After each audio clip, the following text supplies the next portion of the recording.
Hey everybody, it's Jeremy Osterberger with Big Magazine. Today I'm joined by Jill Evanko, CEO and President of Chart Industries, and Daryl Wilson, Executive Director of the Hydrogen Council. Hey, I recently met Jill when she was presenting at the American Hydrogen Forum in Houston. And Daryl, I've never met you before, but I just want to say thank you and welcome you both for being on with us today. A pleasure. So guys, look, in the past 3 to 5 years, we've seen a wave of energy companies announcing initiatives to reduce their carbon footprint. Hydrogen is recognized as a key component in the energy transition. There's some potential and there's some challenges to implementing a lot of what hydrogen brings to the table. But Vic's been covering a lot of stories about the topic. I want to dig into where we are with hydrogen as it relates to industrial process applications. But Daryl, to start off with, let's give you an opportunity to explain to our audience a little bit about the Hydrogen Council. Sure. Back in 2017, our founding co-chairs, Benoit Potier, CEO of Air Liquide, and Uchimata-san, chairman of Toyota, got together along with 10 other companies, 11 other companies, and said, nobody's really telling the hydrogen story. And there's lots of potential here for hydrogen to deliver on decarbonization and changing our energy picture. And so the original vision was to start to tell the story and talk about the potential of hydrogen. The main impediment back then there was cost. It was just too expensive. And so in the early days, we focused on painting the picture, the movie we've seen already with renewable energy. The cost will come down and it will be able to deliver on that promise. And coming into the last 2 or 3 years, of course, there's been wide understanding that that's the case. And now, rather than just covering the potential of hydrogen, we're focused on a daily basis in telling the hydrogen story as it's evolving and growing and scaling very rapidly across all sectors. Joe, give our audience a little bit about the members of the Hydrogen Council, maybe the stakeholders. Give us a little bit more about that. So the members of the council are the CEOs of the companies, now 140 companies. And it's a very diverse group because, of course, energy touches all kinds of industrial activity, but these are not just energy companies. They are transportation companies, they are engineering companies, they're investment companies, but they all share the vision that hydrogen will eventually have a major portion of our final end use in energy. In fact, a report released by the council in October of last year would suggest that hydrogen will be 22% of final energy use by 2050, and then deliver indeed on being a big part of the net zero campaign. Joe, you mentioned Air Liquide. Could you give us a few other names of some of your, title members and stakeholders, just so people are kind of familiar? For sure. So the major players in oil and gas like Shell, Total, BP, Chevron, all members, some of the large purveyors of gas around the world, Enbridge, Snam, Engie. So the oil and gas industry are well represented and have a major contribution to make. The industrial gas companies, as you mentioned, like Linde and Air Products and Air Liquide. And then into the transportation area, Toyota, Hyundai, Daimler, BMW. So it's a nice cross section of industry, all with a shared understanding that hydrogen has a big role to play. Yeah, it's neat, Daryl, and I participated in some of the same events that Jill and you have been participating in. It seems like that the hydrogen focus kind of more the pure value chain, right? When I go to conferences, I see that all kind of pieced together as opposed to maybe siloing out your upstream, midstream, downstream on the energy space. Hydrogen seems to be more focused on, sort of the pure value chain and how everything fits together from start to finish. So Daryl, let's keep going a little bit more. Let's step back a minute and say, hey, what is hydrogen's use? Kind of like a hydrogen 101 on refining and petrochem. Can you kind of just give, for folks that maybe are a little bit uneducated or less educated about it, what is the growth opportunity in hydrogen as it relates to refining and petrochem? So today, hydrogen is a very well-established industrial business, but it's all behind the fence. So it's used in refining liquid fuels, diesel, gasoline. It's used in making ammonia for fertilizer. These are very large plants that have been in operation for many years, 90 million metric tons of hydrogen each year. We anticipate that the global demand for hydrogen will increase by 20% between now and 2050, and then 800% as it fully takes on this decarbonizing role. So there's a huge growth potential here, and it means that hydrogen will now touch a lot more industries from behind the fence into the public domain in buses, trains, trucks, cars, all kinds of applications that are more in the public domain. And so one of the critical roles for the Hydrogen Council is make sure that as this industry grows up, that all of the safety codes and standards and regulations are properly deployed so that we can deliver on the potential and promise that hydrogen brings. Yeah, that's interesting, Daryl. So Jill, I want to flip to you. Chart Industries is square in the middle of a lot of this. Can you just give us some overview of maybe current projects and solutions that Chart Industries is providing kind of to industry? Yeah, and just by way of background, we've been manufacturing and designing hydrogen equipment and processes for over 57 years and joined the Hydrogen Council in 2019. It wasn't really until the middle of 2020 when this became what I would consider a household discussion in every company discussion. And the amount of progress that's been made in that 2 years since May of 2020, when everything got kicked off and going from a sustainability perspective, has been incredible. And you see that through the projects that we're working on. As Daryl described, the value chain, so the production of the molecule, the storage and transport of it, and then the end use of it. The majority of the work that came into our order book in 2021 was related to the first two pieces of the value chain. So the production of the molecule, as well as the storage and transport. And my guesstimation is that in the coming years here, you're going to see those two areas of the value chain continue, but also the end use start to accelerate. In 2021, we booked about half of our activity for hydrogen liquefaction, which is a pretty unique type of movement from just simply gaseous hydrogen to the right application using the right type of hydrogen. And that's a good example of the evolution that we saw from 2 years ago to where we sit today. So we have 15 ton per day, 30 ton per day hydrogen liquefaction projects underway as an example. And then we do really large liquid hydrogen storage tanks for customers like the Indian Space Research Organization that are launching space shuttles into orbit, all the way through to end use of liquid hydrogen, heavy duty, commercial, as well as retail fueling stations. So the breadth of the types of projects that we're working on is immense. And that's a really good thing as we look to address the cost and scale side of building the hydrogen economy. And Jill, a lot of Chart's projects, are they direct to the owner operators? Do you work with other EPC firms as well? A lot of them are direct to the owner operators. The interesting part is there's kind of 4 buckets of the customers that we have on hydrogen. The first being the industrial gas majors, like Daryl described, the Air Liquides of the world. And then the second group being the pure play operators. So you're as an example, Plug Power, the folks that are doing this themselves. And then the third bucket are the movement of utilities and or the oil field guys. And the last bucket, we call them the dreamers, but they're a pretty interesting group of customers that they are owning it themselves, and they have a really unique idea of solving for, in most cases, it's around the production of the molecule itself. But those are the types of categories. And by far, the most activity that we're seeing is in customer type 1 and 2. So the industrial gas folks, and then the operators that are doing it themselves.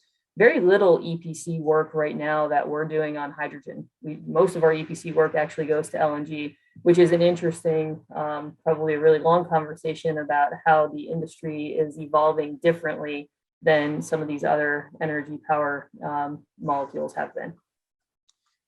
Yeah, no, that's great, Jill. Appreciate that insight. One other question is, some of Vic's audience are contractors, folks doing hard crafts, soft crafts, and servicing, these assets. What opportunities are there for those type vendors and contractors? Obviously, this expansion of, gas production is going to happen. Is that a kind of an odd question? Give me your thoughts on some of that.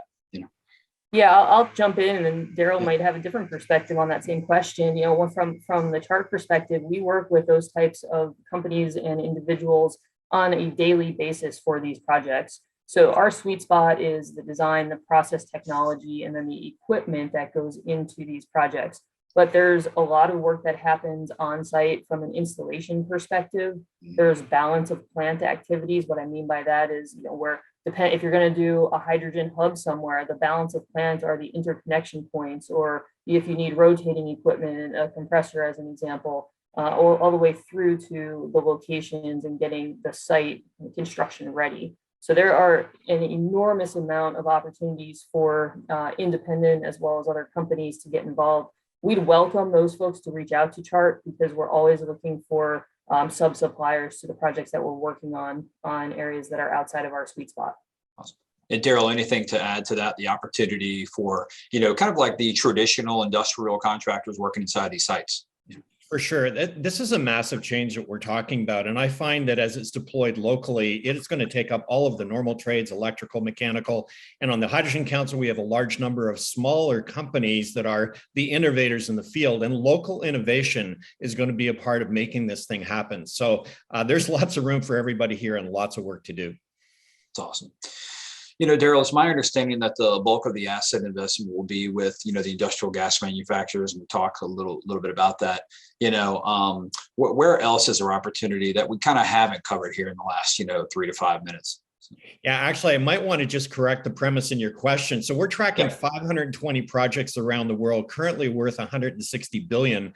And that's the number from December. And I already know it's gone up substantially since then.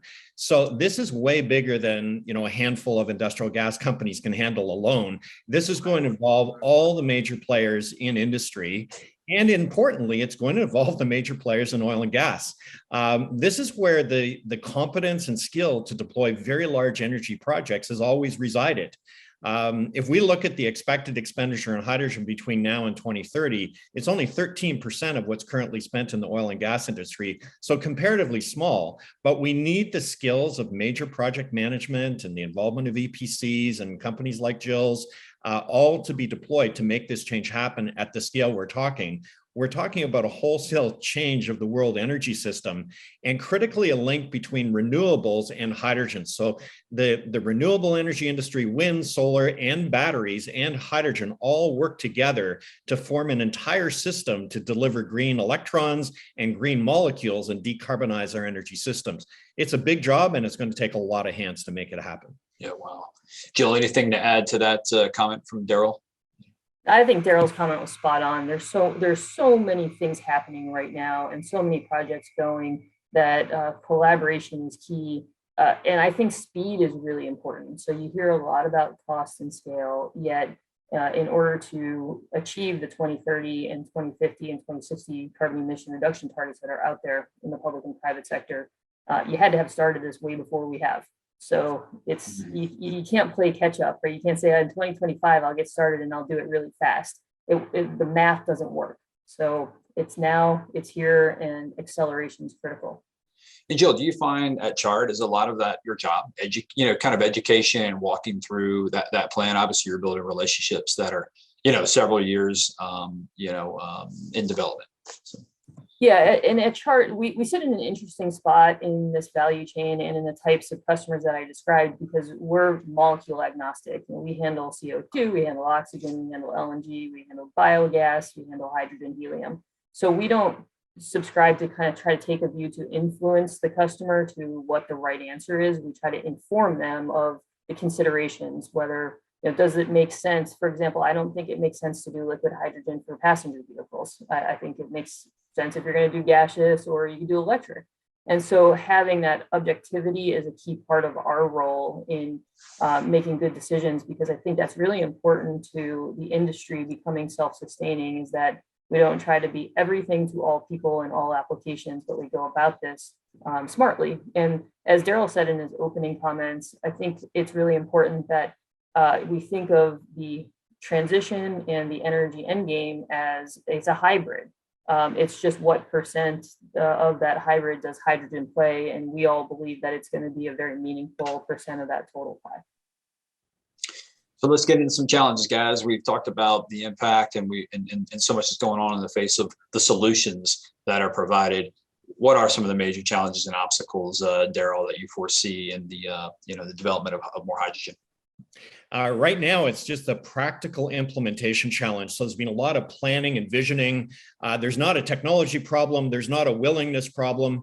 There's not a public funding problem, particularly. There's been 70 billion of public funding pledged in the US alone, 9.5 billion. So there's not a money problem. But the challenge is this is a very big change initiative. And as Jill has just said, we need to get on with it. There needs to be a sense of urgency.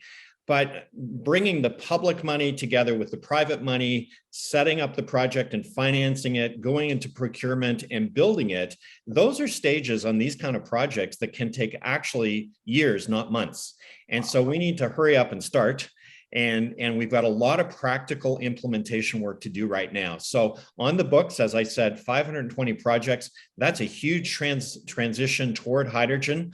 And over the next, the balance of this decade into 2030, we're going to see a lot of operating equipment, but there's a lot to build and a lot of practical busy hands work to do.